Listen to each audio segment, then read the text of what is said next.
On this episode of the podcast, I have with me Utkarsh Sangi. He is the head of engineering at EarnUp. We're going to be talking about that senior engineering role and what does it take to move past being a senior engineer? What are some of those skills? What are some circumstances if it's okay to stay at a senior engineer? Maybe it's really a good fit and you don't really want to move on because you enjoy the technology. We're going to be talking about that. We're going to talk about the role of the manager.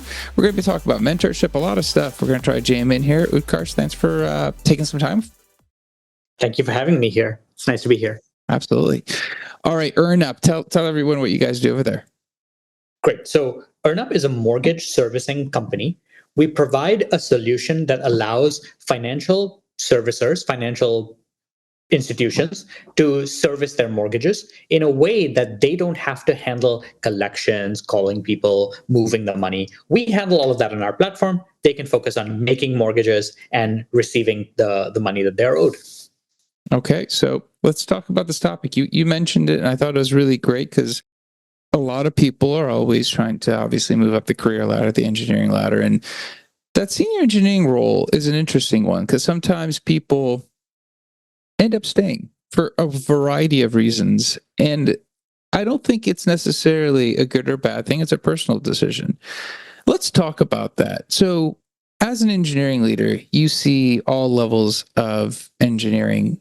When it comes to this senior title, are there particular reasons why someone either gets stuck there or actually, let's start there. Are there particular reasons of why someone might get stuck at that senior level? And define what senior is for everyone so we have some common syntax here.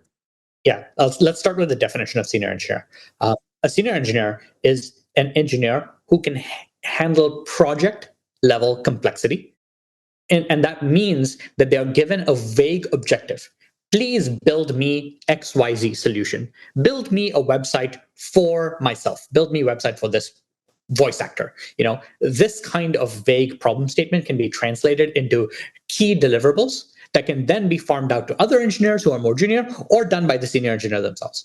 That skill is, I think, what separates the senior from the mid-level or junior engineer. And so that's the archetypal senior engineer. And going back to why people get stuck here or like why it's acceptable to be stuck here. In my first job in tech, I was told that senior engineer is a terminal position, which means that it's the first position where if you don't want a promotion from that position, that's fine. The company won't expect you to not be performing just because you haven't been promoted in the last 2 years. Every junior engineer is expected to become senior eventually, but not every senior engineer is expected to go past that. So I thought that was kind of weird, but now I get it. I get why that is a terminal position, because some people want to focus on things outside of work. They want to focus on their families. They want to focus on their lives. They don't want to work at 3 a.m. in the morning when there's an emergency, and they could be very skilled. But they might not be interested in giving it all to the company, and so senior engineer might be a good position for them. And another thing is, I think positions after senior engineer fundamentally involve a role change, where going from junior to senior involves getting better at the skills you execute in your day-to-day job. So it's a fairly natural progression up until that point. After senior, you have to use skills that you might not have developed until that point. You might have to unlearn some of your skills because solving a problem in a senior fashion might be incorrect or might be not as effective as solving it in a staff eng fashion or a principal eng fashion. And so learning those skills as well as unlearning your senior engineering skills is hard. It's hard to unlearn things. It's hard to operate in a different way. And that often causes senior engineers to stumble. And that often leads to a roadblock for a lot of senior engineers.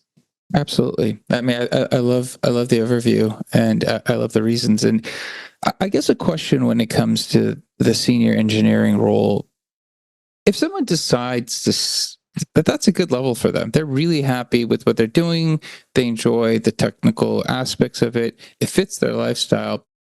Is it a societal, bigger scope, when we're just leaving the engineering, but just societally, like when we think about people, we're taught you have to go up the career ladder. We're said, hey, you need to progress. Everyone's seemingly trying to move forward. And then you find someone that's happy And it's always not viewed that way, right? Sometimes it's viewed as, well, don't you want more? Well, don't you want to progress? Is that an unfortunate byproduct of obviously, being in a society where we're always trying to, make that progress and kind of achieve more? Is that, or obviously, I know you're not speaking for the entirety of society. We're just talking about within the scope of engineering, but I see that sometimes. I see that too. And I have employees who tell me I want to be a staff engineer because I want to keep growing my career. But like, maybe that growth will make you less happy than you are right now. And that's something to consider. Like, do you want to meet society's expectations but be unhappy in the process?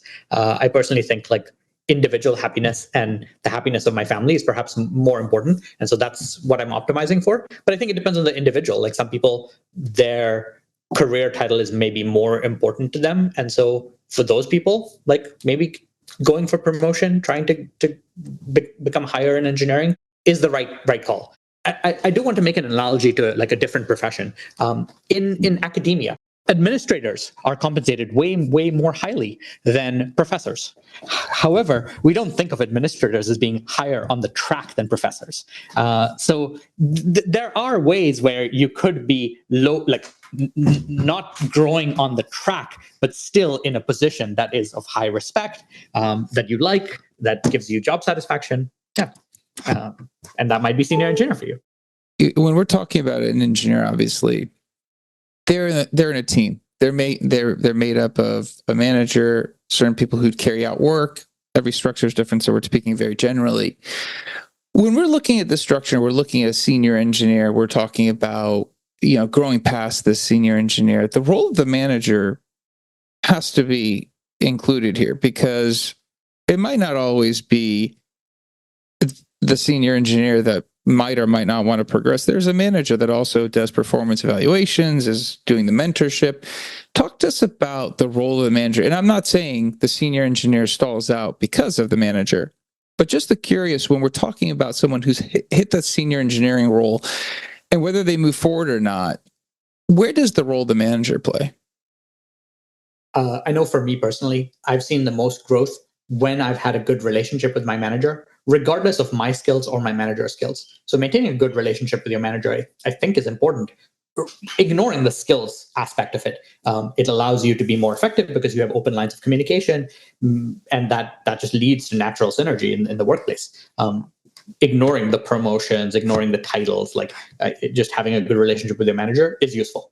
In the case for promotion, especially past senior, we talked earlier about how it's a role change. And when you're doing role change, you need to have a lot of trust in the, like, you need to have trust with your manager because your manager is going to tell you, hey, employee, you have the skill that is really good, and I need you to not use this skill. And I need you to use a different skill because that's the skill we're developing. And I need you to solve this problem using this different skill.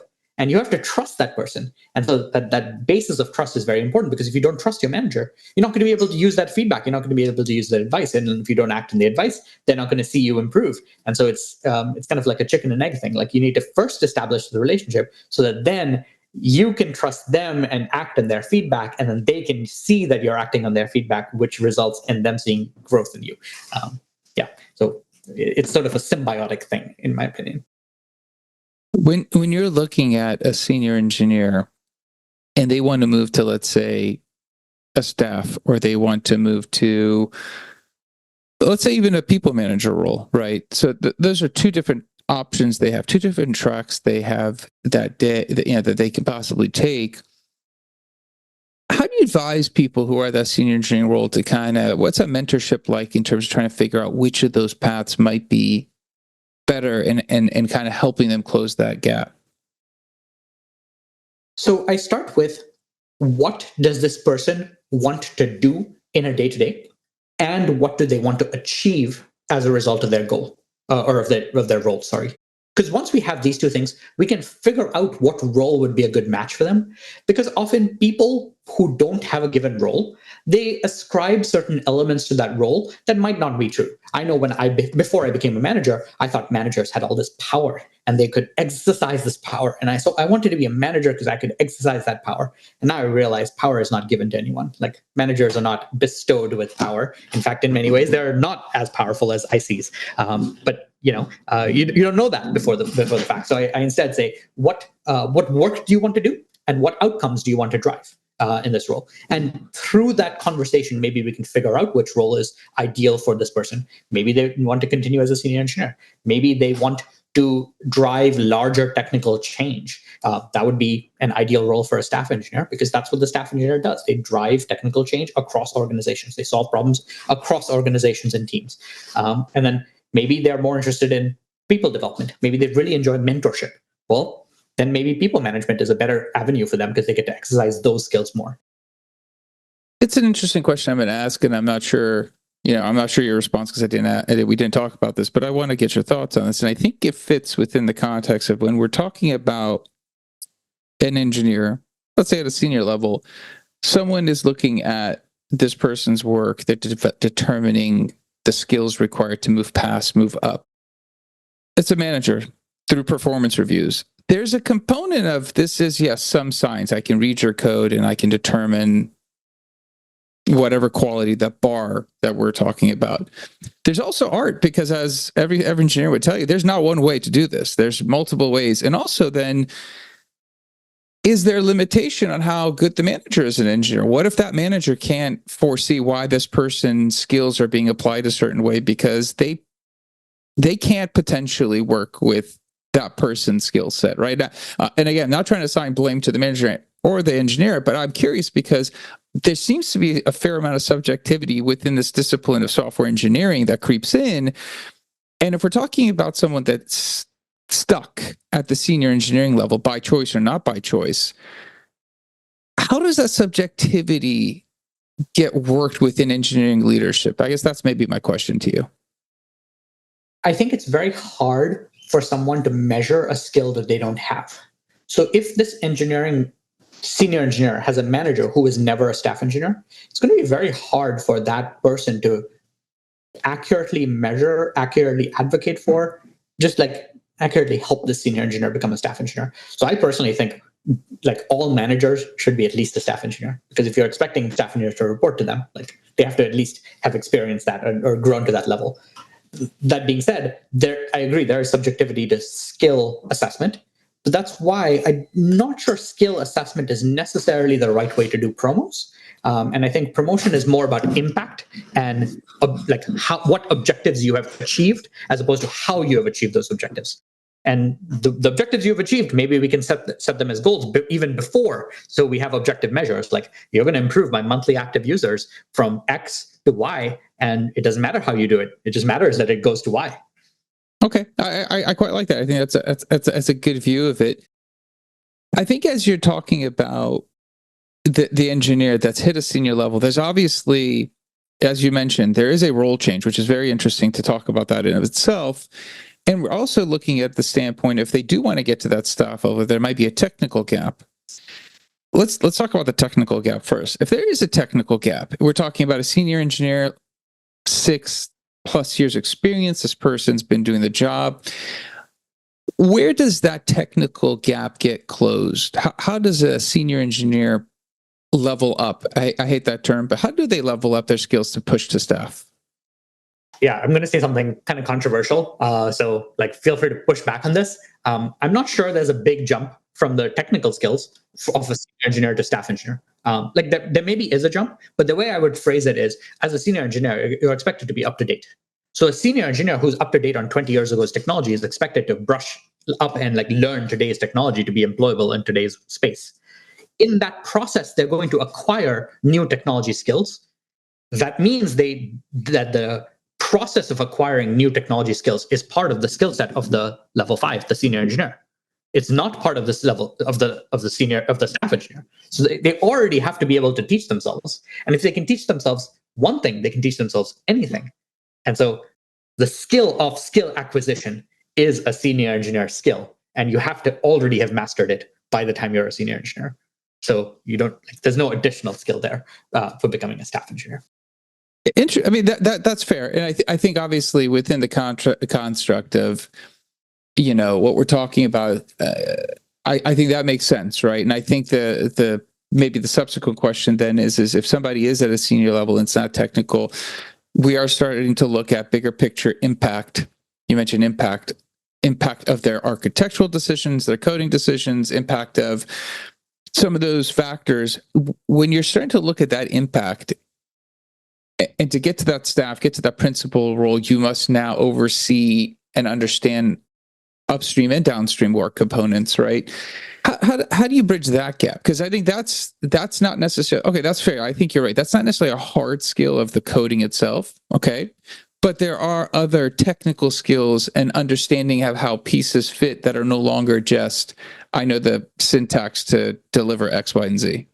Absolutely. And that's that thing that you pointed out. That's why I call that a role change rather than a skills gap, because it's fundamentally different. Like, let's say you had to solve or debug like a complicated code bug, right? As a senior engineer, you would solve it yourself. As a staff engineer, you would find the expert and you would say, "Hey, expert, can I pair with you for 1 hour and we can solve this together?" Right? So that's why I say it's like changing something. You have a way you could solve this problem. You need to step back and say, is my solution the right way? Can I solve it in a different way? And will this other solution be more effective? And so I should pursue it. Even if myself, I'm not as skilled in this other way. Maybe I'm not as skilled at asking for help, and I'm scared that asking for help, I'll get rejected. Well, I should still try, because that is the staff engineer skill set, or that is the more advanced engineer skill set. I should try it. And then if I'm not successful, I've learned something. Next time I'll be more successful at using that skill set. Yeah, it's interesting as we're talking about some of these skills. I'm taking notes and I'm thinking about, if I'm a senior engineer and I'm looking to level up. And again, if you're a senior engineer, you will enjoy your level. Don't worry about it. Who cares? It fits your life, fits your family. You're happy. That's great. If you're a senior engineer, you are trying to move up and you're trying to move fast. You mentioned delegation. You mentioned the ability to look at a bigger picture, look at who has the right skill to solve the problem, whether it's you or you might be lacking it. It's starting to sound very managerial, like in terms of that problem solving. So the role that you said, the role change of, I know how to code and I know how to code elegant solutions because my mind understands that, is one thing. Now to move past senior engineer, whether it's a technical leadership track or people leadership track, there's a component that is pure human to human of understanding where you fit, how to accomplish. These are all things that, when we talk to leaders on the podcast, or just everyone talks to leaders, these are the things they solve, right?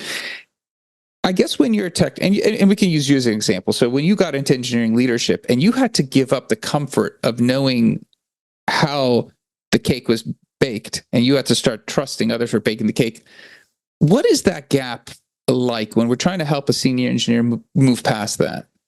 Before I answer the question, if I could just a slight tangent based on what you said, like you called the staff engineer plus technical leadership, right? And I really like that, because the skill that we're trying to get these senior engineers to learn is leadership.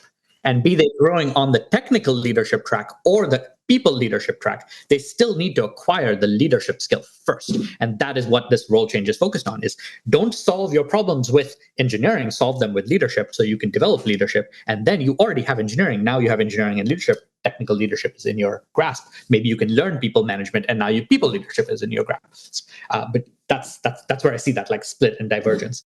Going back to your question of like, are we just asking, like, we are asking these people to learn leadership because that's the path. If you want to continue being a great engineer, that's okay. But it's very unlikely that you will be more than a senior engineer, because fundamentally solving hard problems requires more than one human.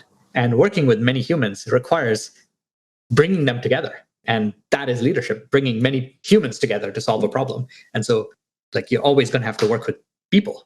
Because you can't solve the hardest problems in a vacuum. Unless you're an academic, maybe you could, but like in industry, that's very hard. Yeah, the more we're talking, and I think you actually highlighted it. So we're talking about technical leadership, people leadership. It's that leadership component we need to layer on top of people that are excelling and doing well at their job, right? They're capable. You wouldn't. Even if you decided that senior engineer is the level I want to stay at, you still have to be pretty good to achieve that level and maintain it, right? Maybe you just don't want to pick up those leadership skills, which I think we even talked about in society is okay. Maybe we need to become, hey, you know what? This person doesn't want that, and it's not a bad thing.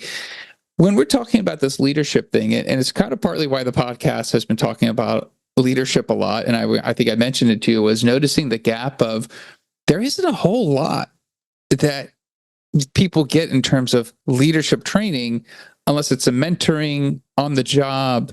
And it seems like such a difficult thing to solve because based on your manager, based on who you're at, you might learn to become a leader different. Is this where mentorship starts stepping in? I know we talk a lot, mentorship's discussed a lot. Find a mentor, which isn't easy for everyone. But when we're talking about how do you help gain some of these leadership skills, is that one path? Is there other paths that you see? Yeah, I think it depends on the individual, because the individual needs to figure out what their needs are here. It's very hard for someone to tell you, hey, Utkarsh, to develop leadership, you need to do X, Y, and Z, because they don't know your style. You have your own style, and in your style there'll be gaps, and you need to look for ways to plug those gaps. So for me personally, in my journey, the way I most learned leadership in my early career was through my manager. I had a good relationship with a manager. Manager gives me direct feedback. I grow based on my manager's feedback, right? Like that is the ideal and the norm I would expect in our industry, and that's what happened to me. I think at some point it starts to become the employee's responsibility, and that's when you have to seek it out yourself.